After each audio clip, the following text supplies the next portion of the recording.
Hello mga mi, magbubukas nga kami ng alkansya ng anak ko dyan. Alam mo, pinag-ipunan niya yan na 6 months kasi dyan niya nilalagay yung kanyang mga baon. So natutuwa naman ako kasi talagang napakasinop niya mag-ipon. So natututo na siya.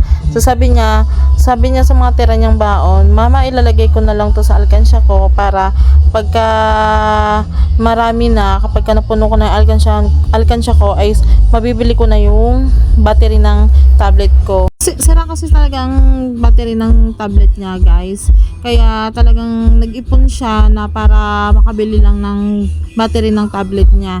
So, meron pa nga akong utang sa kanya, guys, na gastos ko ata yung 1-2 niya. May naipon na siya una, 1-2, na dapat ay pamili niya ng bike. Sabi niya is, gamitin ko muna daw kasi naubusan kami ng gas noon, so na emergency ko na nagamit. Sabi ko naman sa kanya, ibabalik ko. Sabi ko, "Nak, pag mayaman na si mama, ibabalik ko, nak." Sabi niya ganun. So napakabait naman ang anak ko kasi sabi niya, "Okay lang ma." Sabi nga no, mag-iipon na lang ako ulit. So ito na nga yung naipon niya ulit. So sabi ko sa kanya, "Sige na nak, bibili na natin to ng battery ng tablet note para hindi ka na nahihirapan." Kasi pag halimbawa kasi may activity sila sa school, so sa cellphone ko siya na gamit, pag ako nag-e-edit naman, nahihirapan din naman ako kasi hintayin ko pa siya matapos bago ako mag-edit, bago ako makapag video. So talagang kailangan ko na talaga bilhan siya ng battery ng tablet niya. Pasalamat ako dito sa anak ko kasi napakabait na talaga niya. Kaya hindi siya magastos na bata katulad ng ibang bata, 'di ba? Pagka may hawak na pera, bili dito, bili doon.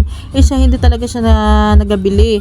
Kaya sabi ko sa kanya, huwag siyang gastos ng gastos kasi mahirap kitain ng pera, nak. Sabi kong gano'n, talagang pagod at pawis ang makukuha mo bago ka magkapera. Kaya sabi ko sa kanya, mag-ipon-ipon, wag masyadong maggastos na magastos. Kaya yung mga baon niya na binibigay ko sa kanya, minsan yung pamasahe, may tira siya, itinitira talaga niya, nilalagay niya sa alkansya. So ito na nga yung naipon niya. So umabot nga ng 119,990 ang ipon niya. So 10 na lang, 2,000 na ang ipon niya plus yung nahiram ko pa sa kanya. So babalik ko naman talaga yon. So nandito na nga kami sa pagbibilhan namin ng battery. So update na lang ako, guys. Yan, ikot-ikot muna kami kasi may hinintay pa kami.